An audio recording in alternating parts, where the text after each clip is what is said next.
Bismillahirrahmanirrahim. Assalamualaikum warahmatullahi wabarakatuh. Alhamdulillahirabbil alamin.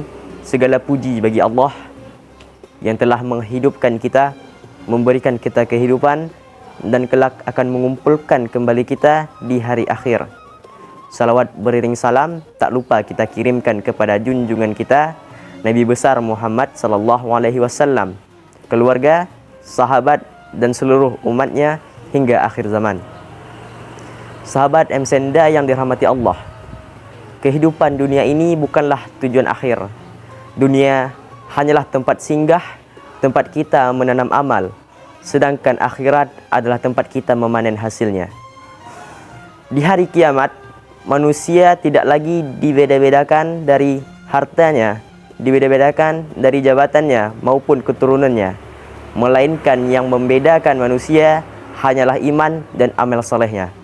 Al-Quran menjelaskan bahwa manusia di akhirat kelak akan terbagi menjadi beberapa golongan sesuai dengan amalnya. Setidaknya ada 4 golongan yang bisa kita renungkan supaya kita tahu di mana posisi kita dan di mana kita menuju. Golongan pertama yang disebutkan di dalam Al-Quran adalah as-sabiqun, atau yang paling terdahulu dalam kebaikan. Allah Subhanahu wa taala berfirman dalam Al-Qur'an surah Al-Waqiah ayat 10 dan 11 yang berbunyi, merekalah orang-orang yang paling terdahulu beriman, merekalah yang paling dahulu masuk surga, mereka itulah yang didekatkan di sisi Allah.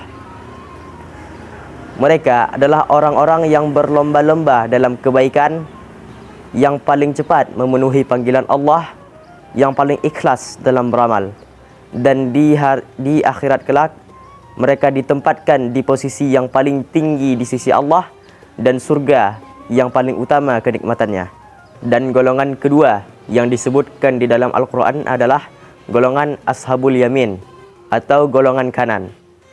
Allah Subhanahu wa taala berfirman di dalam Al-Quran surah Al-Waqiah ayat 27 yang berbunyi, dan golongan kanan, betapa baiknya golongan kanan itu. Mereka adalah orang beriman yang taat, yang menjaga kewajiban dan menjauhi dosa besar. Dan kelak mereka akan mendapatkan keselamatan dan kenikmatan surga sebagai balasan atas amal salehnya. Barangkali hanya sekianlah pembahasan kita di hari ini. Untuk pembahasan berikutnya akan dibahas di lain hari. Wabillahi taufiq wal hidayah. Assalamualaikum warahmatullahi wabarakatuh.